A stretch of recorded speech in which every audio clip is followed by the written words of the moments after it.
안녕하세요. 오늘의 천자문 사자는 165화 숙제남묘입니다. 비로소 숙, 실을제, 남영남, 일왕묘입니다. 여기서 제는 실다, 올리다는 뜻이니까 이는 보삽으로 고랑을 파고 두둑을 올리는 것을 말합니다. 그래서 사자를 번역하면은 이제 남쪽 이 밭에 일왕을 올려 농사를 지으려 한다가 되겠습니다. 그리고 다음에 나올 사자 아의 서직에서 이 일군 일왕의 기장과 피를 심는 것을 말할 것입니다. 여기서 묘는 일왕이란 뜻으로 일왕이란 것은 두둑과 고랑을 합한 말입니다. 그래서 묘는 밭의 넓이를 나타내는 단위로도 사용되었습니다. 이를 경무법 또는 경모묘법이라고 하며 고대 전한 이전 중국에서 토지를 나누던 제도가 이 경무법이었습니다. 6자 평방을 한 모, 그리고 그 백보를 일무 또는 일묘라고 하며 이 백무가 일경이 됩니다. 이 사자 숙제남묘는 시경소화 편에 나오는 말이기도 하니 이 말미 한 번 더 설명드리도록 하겠습니다. 그럼 글자에 대해 살펴보도록 하겠습니다. 먼저 비로소 숙을 설명드리겠습니다. 이 자는 사람인 변에 이 콩숙이 있는 형태입니다. 그리고 이 콩숙은 줄기를 타고 오르는 이 강낭콩에서 나온 상형 문자가 되겠습니다. 각골자를 보면은 이 나뭇가지가 있고 이 나뭇가지를 이렇게 둥글게 타고 오르는 콩줄기가 그려져 있습니다. 이 끝에 화살표가 있어서 이 위로 타고 올라감을 나타냅니다. 그리고 일부 자연에서는 이렇게 콩꼬투리가 그려져 있기도 합니다. 겉문을 보면은 이 나뭇가지가 있고 다시 여기 손잡이가 있네요. 그런데 타고 오르는 콩줄기는 보이지 않습니다. 이는 콩을 타작하는 이 도리끼를 그린 것이 이 나무 형태가 되겠습니다. 도리끼 아래에 여기 3개의 점이 있는데 이는 도리끼로 쳐서 떨어져 나온 콩알을 나타냅니다. 그리고 이 손은 콩알을 줍는 모습입니다. 그래서 겉문에서 콩수은 줍다는 뜻도 생겨나게 됩니다. 겉문 자형 형태는 그대로 소전으로 전해졌지만 또 다른 새로운 해석이 나타나게 됩니다. 이는 이 머리카락의 상투를 트는 이 손으로 해석이 된 것입니다. 이 상투는 동북아시아의 공통적인 문화입니다. 중국 사기에 유만이 조선에 들어올 때 이 추결, 즉 상투를 하고 들어왔다는 기록이 있기도 하며 고구려 벽화에도 이 상투를 한 인물들이 이 실험을 하는 모습을 알 수 있습니다. 상투는 이 남자가 장가를 가며 올리는 것으로 이 어른이 되었음을 상징하는 것이기도 합니다. 그런데 이 콩숙의 각골자와 비슷한 자형으로는 우리가 익히 배운 바 있는 아우제가 있습니다. 이 자는 이 나무 막대에 이 줄을 감은 횟수로서 순서를 정하던 데서 기원한 자형이 되겠습니다.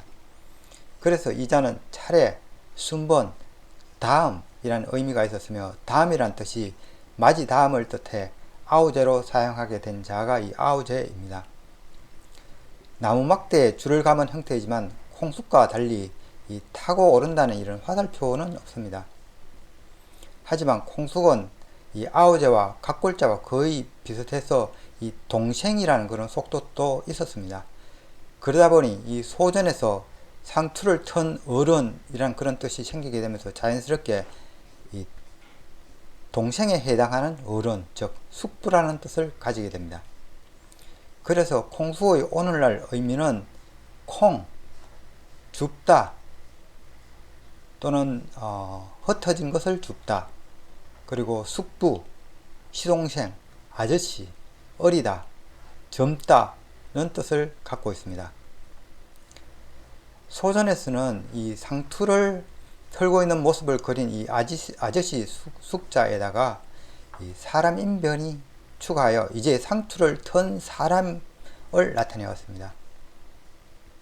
그래서 이 자는 이제서야 어른이 되었다는 그런 의미가 되겠습니다. 그래서 숙은 비로소, 처음, 비롯하다는 뜻을 갖고 있습니다. 또한 어른이 된다는 것은 능력을 갖춘 것이라고 보아 기재가 있다, 숙련되다, 뛰어나다 등의 의미도 나중에 추가가 됩니다. 이때는 기재에 있을 척으로 불리웁니다. 다음 자는 실을제입니다. 이 자는 수레거와 잡을집이 합해진 형태입니다. 수레거는 수레의 모습을 그린 상형문자라고 말씀드렸습니다. 잡을집은 단독으로는 거의 쓰이지 않는 자형으로 다양한 의미로 해석되기 때문에 여러 자형의 구성자로 많이 사용되고 있습니다. 각골자를 보면은 이 창으로 풀을 베어버리는 형태입니다. 이 창과는 각골자를 보면은 찌르는 창은 아니고 베는 날이 이렇게 끝에 달린 기다란 낙구조의 무기 혹은 농기구입니다. 잡을집은 이 창날에 이 풀이 아니라 이렇게 끝에 이 나무 기둥을 자르는 형태도 있습니다.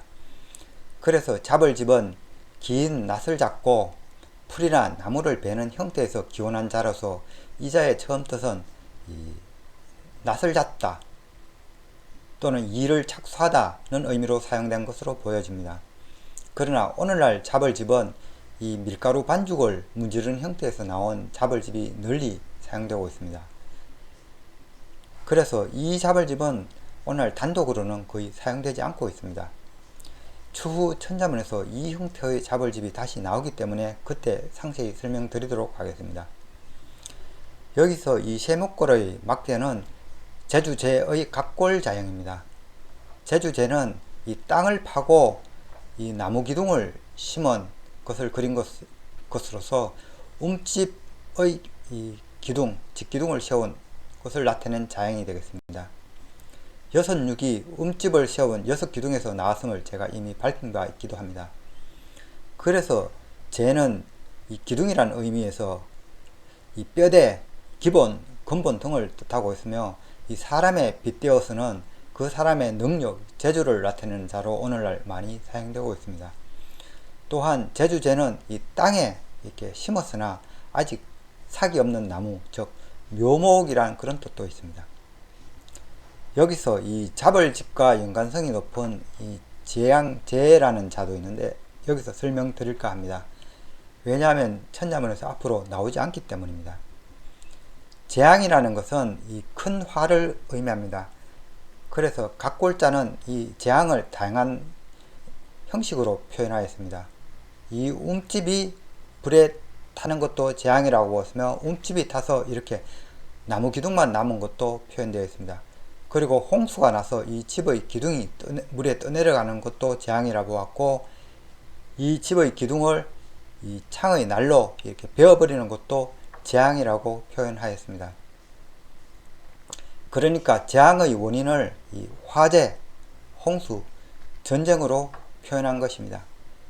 그래서 오늘날 재앙제는 처음 각골자로 표현된 이 집이 불이 타는 형태도 재앙제이지만은 재앙의 원인은 이 불과 물을 이렇게 합친 것도 재앙제라고 불리고 있고 이 불과 이 창, 날을 합친 것도 재앙제로 불리고 있습니다. 한편 이 잡을집은 건문에서 그 의미에 따라 이 어조사제, 심을제, 재앙제 또는 이 실을제 등의 다양한 자형을 만들어내게 됩니다. 이 잡을집이 낫을 쥐고 일을 시작한다는 의미가 있다고 했습니다. 그래서 이 입구자가 들어간 어조사제는 일의 시작을 알리는 이 소리를 의미합니다.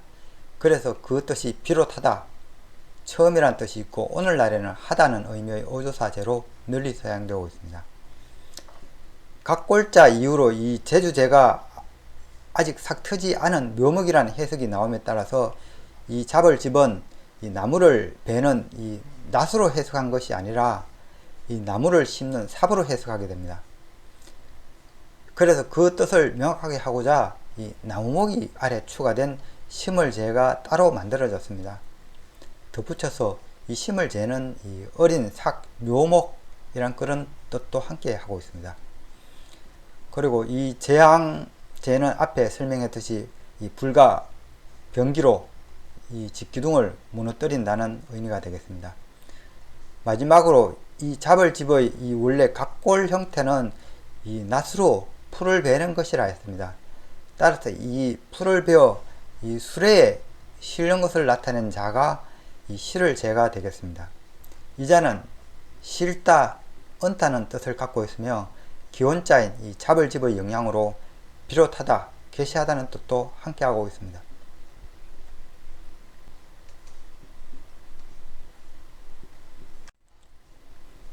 다음 자는 남영남입니다. 이 자는 위에 열십자, 그리고 이 둘레로 멀경, 그리고 중앙에 찌를임의 합자로 되어 있습니다. 남영남은 각골자를 보면은 사실은 제가 앞서 말한 구성자와는 관련이 없고 단지 이 풀이 있는 이 들판을 그린 상형문자입니다. 동서남북을 지칭하는 자형들은 놀랍게도 각골이나 거문에서는 보이지 않고 있으며 소전에 이르러 이 풍수사상이 나오고 나서 방향을 지시하는 자형들이 정해진 것 같습니다. 그래서 이 방향을 지시하는 자형들은 원래 있던 자형들을 응용하여서 방향을 뜻하는 동서남북이 뒤늦게 제자되었습니다. 동과 서는 해가 뜨고 지는 것을 빗대어서 만들었으며 남과 북은 이 산을 등지고 이 들판을 바라보는다는 그런 방향으로 제자되었습니다. 그럼 동서남북 자형들을 한번 살펴보도록 하겠습니다. 동력동은 원래 새끼줄로 묶은 이 보따리를 나타낸 상형 문자였으며 원래 뜻도 묶다 혹은 진보따리였다고 합니다. 그래서 동력동이 들어간 자형들 중에는 물건을 담은 보따리와 관련된 의미가 많습니다. 그 예로 이 무거울 중은 이 진보따리를 든 이 사람을 그린 자형입니다. 그런데 이 동력동의 소전 자형을 보시면 아시겠지만은 이게 나무목입니다. 나무목에 여기 날일자가 가려진 형태가 됩니다. 그래서 이 자는 떠오르는 해가 나무에 걸쳐져 있다고 보아서 이는 해가 떠오르는 방향, 즉 동쪽을 나타내는 자형으로 사용하게 됩니다. 이 선역선은 원래 새의 둥지를 그린 상형 문자였습니다. 하지만 후대에 이르러 해가 질 무렵에 새가 이 둥지로 찾아든다 하여 해가 지는 방향을 뜻하게 됩니다. 그래서 새둥지는 이 선역서가 되었으며 대신 새둥지를 뜻하는 자형으로는 이 나무에 지은 둥지라는 의미로 이 나무목을 추가하여서 이 깃들서가 후대에 따로 만들어지게 됩니다. 그런데 오늘날 깃들서는 여기 선역서가 아닌 이 안에 처가 있는 자형도 있습니다. 이는 집을 지키는 이가 아내라는 의미로 이렇게 들어간 것입니다. 북녘 북은 각골자를 보면은 두 사람이 서로 등진 모습입니다. 이 두 사람이 서로 등진 모습에서 등지다, 저버리다, 달아나다는 뜻을 갖고 있는 자가 이 북녘북이 되겠습니다. 그런데 이 소전으로 오면서 이 마을이 등지고 있는 산의 방향, 즉 등진 방향을 북쪽으로 삼게 되면서 등지다는 뜻을 가진 이 자가 북녘북이 됩니다. 그래서 등을 의미하는 자가 또 소전에서는 또 따로 만들어지게 되는데 바로 몸을 뜻하는 이 육다롤이 들어간 이 등배자가 따로 만들어졌습니다. 등배자가 가진 원래 의미인 이 등지다, 배반하다, 달아나다는 의미가 이 등배자에는 그대로 담겨 있습니다. 남영남은 원래 이 푸른 풀밭을 그린 상형 문자였습니다.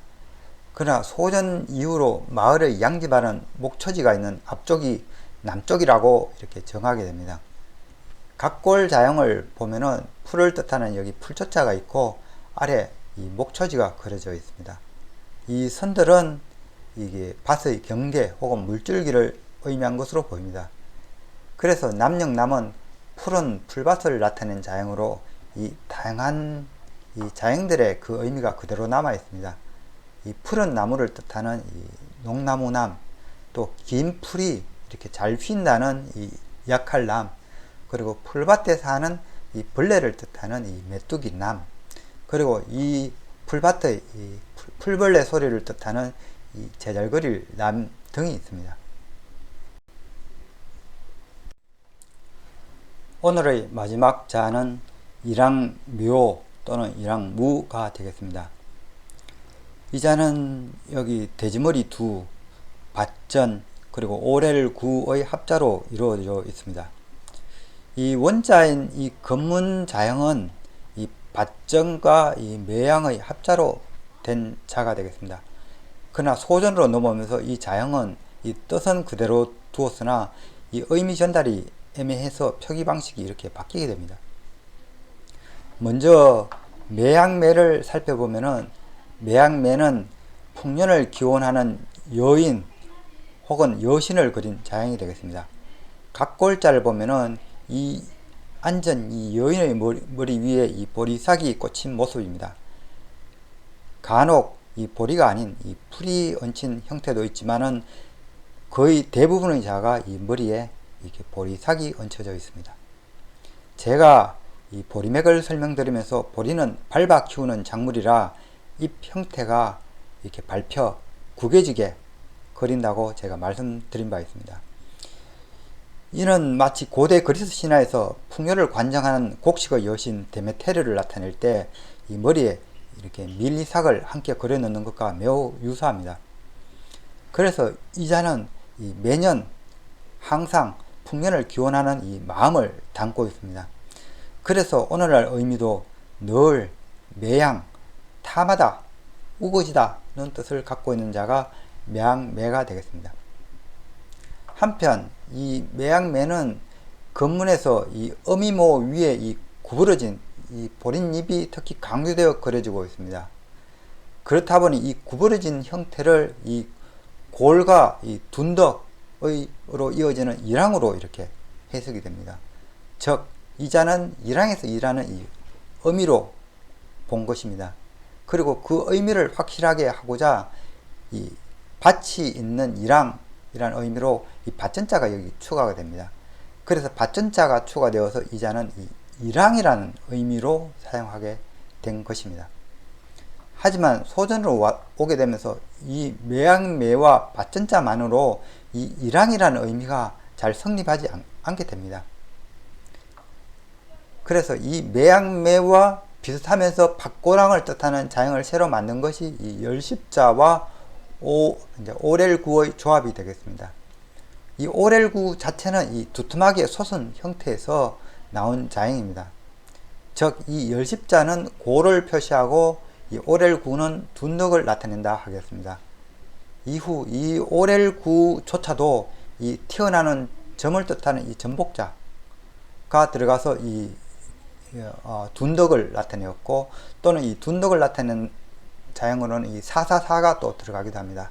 사사사는 둥근 머리를 나타낸다고 제가 말씀드린 바 있기도 합니다.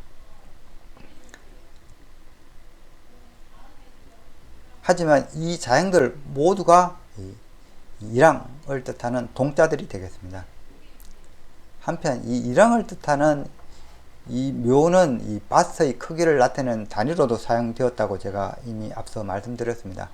1묘는 약 100평에 해당되는 크기가 되겠습니다.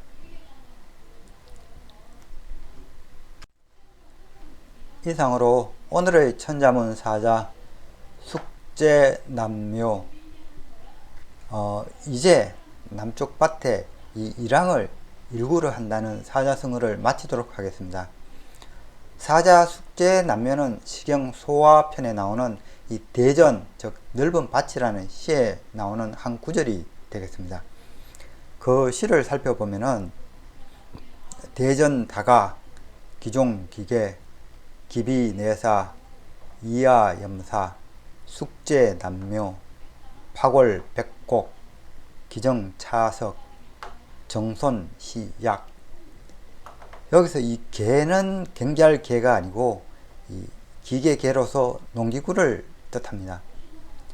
여기 이 기펄담은 날설염으로도 불리우며 여기서는 보삽의 날을 세운다는 의미니 염으로 읽어야 마땅합니다.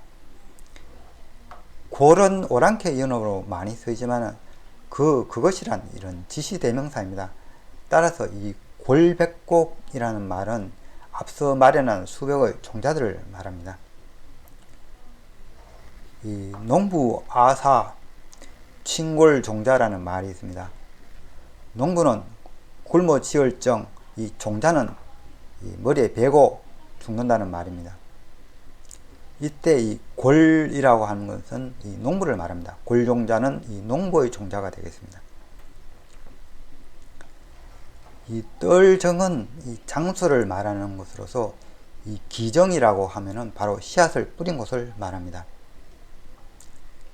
시약은 시경에서 종종 사용되는 이 매정구로 좋구나라는 의미입니다.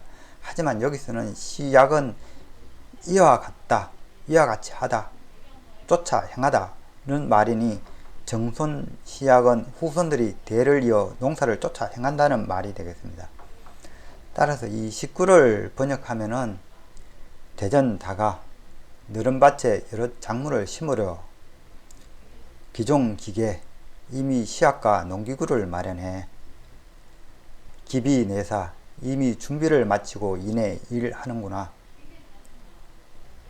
이하염사 나는 보습을 날카로이 하여 숙제 남묘 이제 남쪽 바디랑을 올리고 파골 백곡 그 온갖 씨앗을 다 뿌렸다네. 기정 차석 이미 뿌린 그곳이 장차 크게 자라리니 정손 시약 대대로 이를 쫓아 하는도다. 시청해 주셔서 감사합니다.